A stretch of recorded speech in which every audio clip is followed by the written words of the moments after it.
बिस्मिल्लाहिर्रहमानिर्रहीम बिस्मिल्लाहिर्रहमानिर्रहीम रब्बिश्रह ली सदरी व यस्सिर ली अमरी वहलुल उक़दतन मिन लिसानी यफ़क़हू क़ौली रब्बी ज़िदनी इल्मा।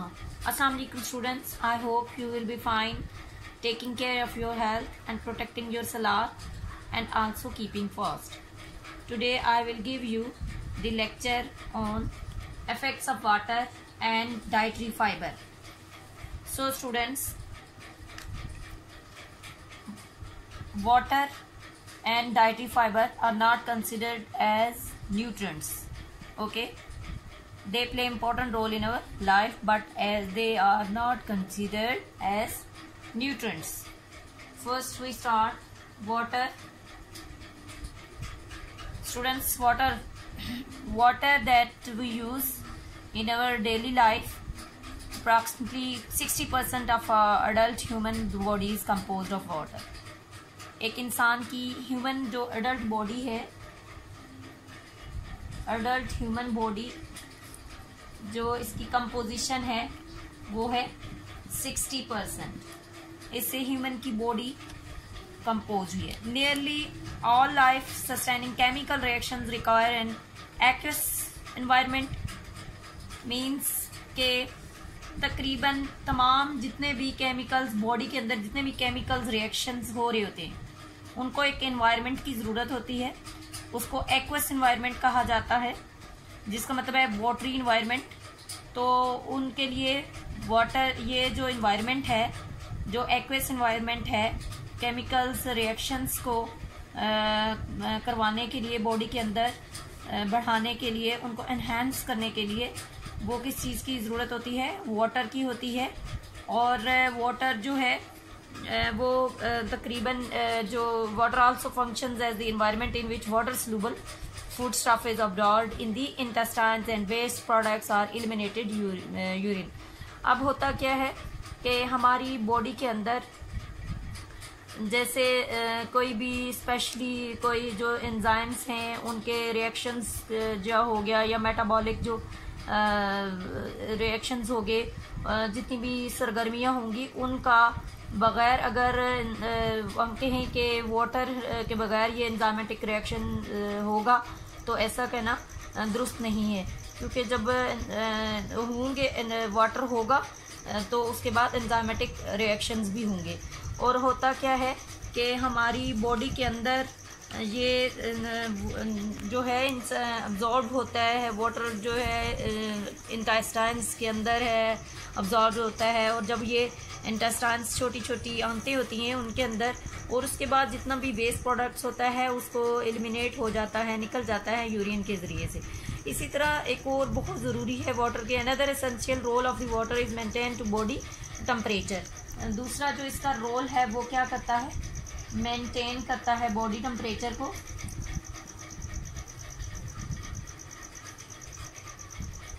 अच्छा, बॉडी टेम्परेचर जो है वो कैसे मेंटेन रहती है? थ्रू एवापोरेशन रहती है। एवापोरेशन में मीन्स के स्वीटिंग के जरिए। स्वीटिंग किसको कहते हैं? पसीने को कहते हैं, पसीने के जरिए होती है।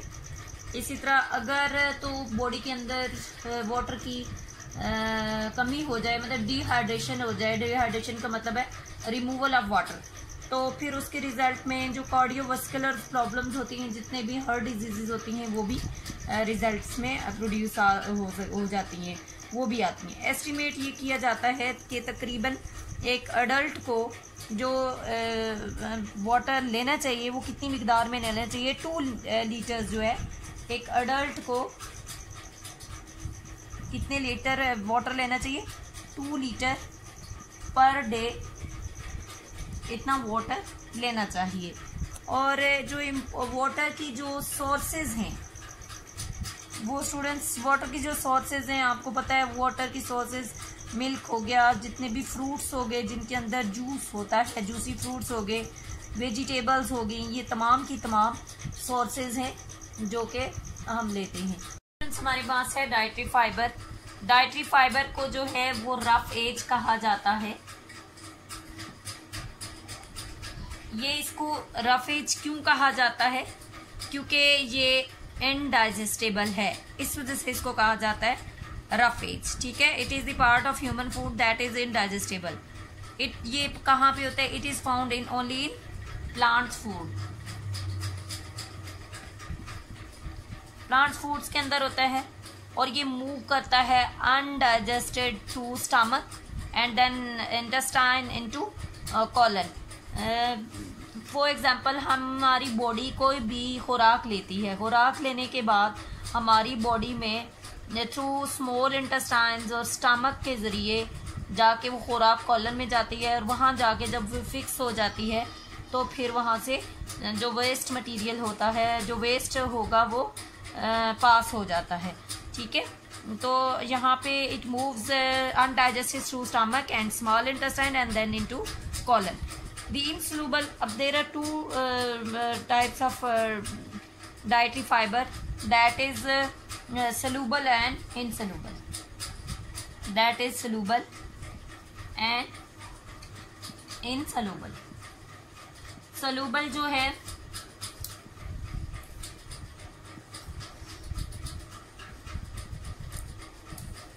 जो स्टूडेंट्स सलूबल होते हैं ये स्मॉल इंटेस्टाइन्स में जाके, स्मॉल इंटेस्टाइन्स में जो जाके ब्रेक डाउन हो जाता है इनका, ये टुकड़े टुकड़े हो जाते हैं। जबकि ये जो इनसलूबल हैं इसमें होता है कि ये स्मॉल इंटेस्टाइन में इजीली पास हो जाते हैं और स्टमक में भी होते हैं। ठीक है, फॉर एग्जांपल ये जो सलूबल डाइटरी हैं, ब्रेक डाउन हो गया इनका, तो इनके जो सोर्सेज हैं वो कहाँ पे होते हैं? इनके सोर्सेज जो हैं बीन्स वगैरह हो गए, बीन्स हो गए, ओट्स हो गए और barley and many fruits and vegetables. ठीक है, और जो इनसलूबल होते हैं इनके जो सोर्सेज हैं वीट है, cereals, skins of fruits and vegetables, ये तमाम की तमाम इनसलूबल में डाइटरी फाइबर में है। अब फाइबर जो है वो करता क्या है? प्रिवेंट करता है, रोकता है, रिलीव, सुकून पहुंचाता है कॉन्स्टिपेशन, कॉन्स्टिपेशन कहते हैं कब्ज को। तो by stimulating the contraction of intestine, जो इंटेस्टिनल मसल्स होते हैं उनको भी ये प्रिवेंशन करता है, प्रिवेंट करता है, रोकता है कि कब्ज ना हो पाए और जितने भी आंतों के जो मसल्स हैं वो भी सुकड़े ना। इस तरह से avoiding constipation reduce this risk of many other diseases. अगर तो हम इनको लेते हैं तो क्या होगा कि कॉन्स्टिपेशन नहीं होगी, कब्ज नहीं होगी, जिसकी वजह से कब्ज जो है कॉन्स्टिपेशन की वजह से बहुत सारी ऐसी डिजीजेज होती हैं जो रिस्क पे होती हैं। और उसके बाद सलूबल जो है, ये सलूबल का ये काम होता है कि ये जो है हेल्प करते हैं, मेन जो इनका फंक्शन है कि ये ब्लड प्रेशर, ब्लड जो कोलेस्ट्रॉल है, शुगर लेवल है जितना भी, उसमें भी मदद देते हैं। और जो ये तो हो गए, ये एक तो lowering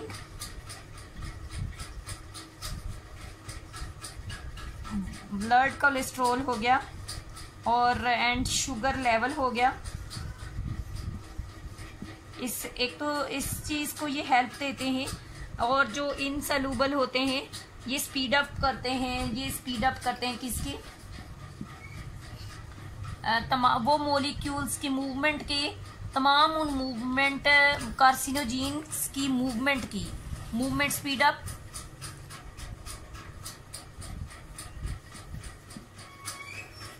the movement of carcinogens. अब अच्छा, कार्सिनोजेन्स जो है, कार्सिनोजेन्स होते क्या हैं? ये कैंसर एजेंट्स को कैंसर का काज बनते हैं फ्रॉम इंटेस्टाइन्स की तरफ से।